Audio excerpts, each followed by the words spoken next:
रात के 2 बज चुके थे, लेकिन आँखों में नींद का नामो निशान न था। पूरे घर में सन्नाटा था और बाहर गलियों में आवारा कुत्तों का शोर। शिवांश की रात कुछ यूं ही गुजरती थी। देर रात सोकर फिर सुबह देरी से उठने की उसकी आदत एक मजबूरी बन चुकी थी। वो रात भी कुछ यूं ही थी। YouTube में अपनी पसंदीदा रोस्टिंग वीडियोस से खुद की आंखें थकाकर उसने अपनी इंस्टाग्राम प्रोफाइल ओपन की और स्क्रॉल करने लगा। सजेस्टेड फॉर यू के कॉलम में देखा तो अचानक उसकी नज़रें ठहर गई। साक्षी शुक्ला। कुछ देर सोचा और साक्षी नाम की उस प्रोफाइल को ओपन करने लगा। एक सुंदर सी युवती एक सुडौल शरीर वाले युवक का हाथ थामे खड़ी थी। उस युवती के माथे का वो सिंदूर उस युवक का हाथ हमेशा थामे रखने की गवाही दे रहा था। शिवांश ने एक गहरी सांस भरी और उसी सांस को छोड़ते हुए आगे बढ़ा। कैप्शन था, मेहंदी न मुझको लगाना, मुझे साजन के घर नहीं जाना। ऊपर साक्षी के मुलायम हाथों में लगी गहरी लाल रंग की मेहंदी और उस मेहंदी में गड़ा एक नाम, Gaurav. Selfie with my dear hubby, love you so much Gaurav. एक के बाद एक पिक्चर देखकर शिवांश बेचैन हुआ जा रहा था। कभी साक्षी की कोई फ़ोटो जूम करता, कभी गौरव की।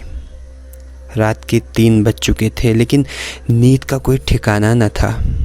बेचैनी, गुस्सा, ईर्ष्या, नफरत, ये सब शिवांश की नम आँखों में गोते खा रहे थे। एक वक्त था जब शिवांश और साक्षी की ये जोड़ी पूरे कॉलेज में मशहूर थी।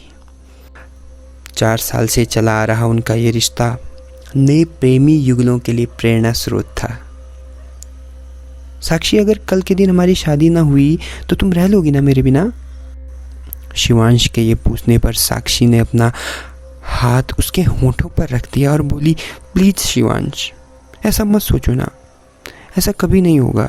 हम मनाएंगे ना अपने घर वालों को। कास्ट सेम नहीं हो तो क्या हुआ, धर्म तो सेम है ना। ऐसा बोलते हुए अक्सर साक्षी शाहरुख, गौरी, सैफ, करीना और भी फिल्मी चेहरों का उदाहरण पेश कर देती थी। कभी कभी यूँ लगता था कि वो मुझे नहीं खुद को समझा रही है। अच्छा बाबा, अब गुस्सा छोड़ दो। यू नो ना how much I love you Shivansh.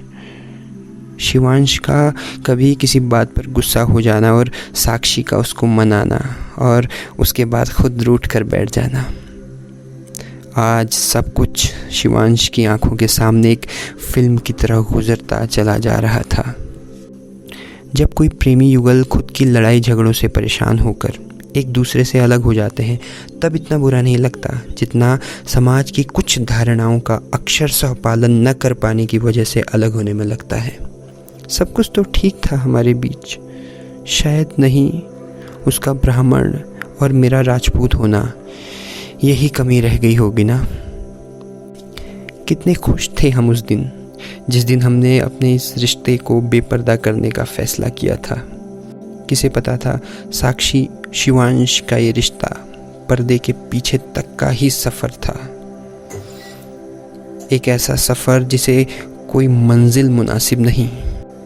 एक और जहां शिवांश के रूढ़िवादी पिता ने पूरी बात सुने बिना ही अपना फैसला सुना दिया था कि राजपूत की शादी सिर्फ राजपूत घराने में ही होगी, वहीं दूसरी ओर साक्षी के पिता इस बात से हैरान थे कि उनकी बेटी खुद की मर्जी से ब्याह रचाने की बात कर रही है। उनका खोखला अहंकार समाज में उनकी प्रतिष्ठा की दुहाई दे रहा था। देखो साक्षी, हम उच्च कोटि के ब्राह्मण हैं, ऐसा विवाह हमको शोभा नहीं देता। अगर तुमको ऐसा करना ही है तो फिर मेरी लाश पर से होकर गुजरना पड़ेगा। अपने पिता की ये धमकी सुनकर साक्षी सहम गई। ऐसा लगा मानो उसके सामने 4 साल का उसका रिश्ता दम तोड़ रहा है और वो कुछ भी नहीं कर पा रही है। उस पल उसके बस में सिर्फ इतना था कि वो अपने बिखरे आंसुओं को समेटकर अपने पिता की नज़रों से दूर हो जाए। उस रात साक्षी शिवांश की वो फ़ोन कॉल, जिसमें दोनों पक्षों का सन्नाटा आपसी गुफ्तगू में मशगूल था, सिर्फ सिसकियाँ ही थी जो बीच बीच में सन्नाटे की आहट को झकझोर रही थी।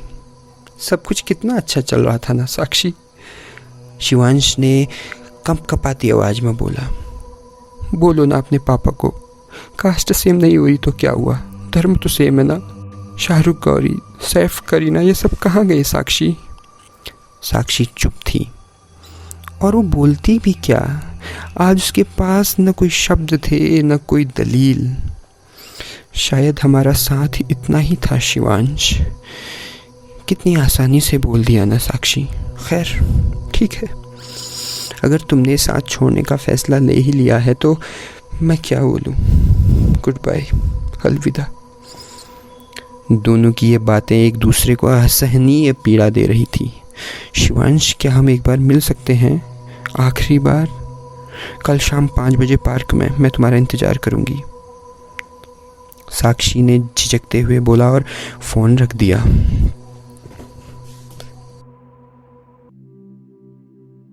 शाम के 5 बज चुके थे। दोनों पार्क में बेंच पर बैठे थे, गुमसुम। कुछ देर का सन्नाटा दोनों को ये फरमान दे रहा था कि इस दुनिया को तुम्हारी छोटी सी दुनिया की कोई परवाह नहीं। कुछ समय बाद दोनों की नम आँखें एक दूसरे से रूबरू हुई। दोनों ने एक दूसरे को कसकर गले लगा लिया। दोनों जानते थे संभवतः ये उनकी आखिरी मुलाकात होने वाली है। जी लेना चाहते थे दोनों इस पल को, अपने इस अधूरे इश्क को।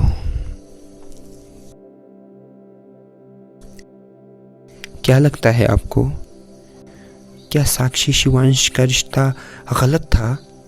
क्या दोनों के पिता को उनकी खुशियों से ज़्यादा समाज में अपनी मान मर्यादा का भय था? क्या वो अधूरा इश्क एक मंजिल तक पहुंच सकता था? अगर आपको मेरी लिखी ये कहानी पसंद आए तो कृपया इस वीडियो को लाइक करें, कमेंट करें और मेरे चैनल को सब्सक्राइब कीजिए। आपने मुझे इतना वक्त दिया, बहुत बहुत धन्यवाद।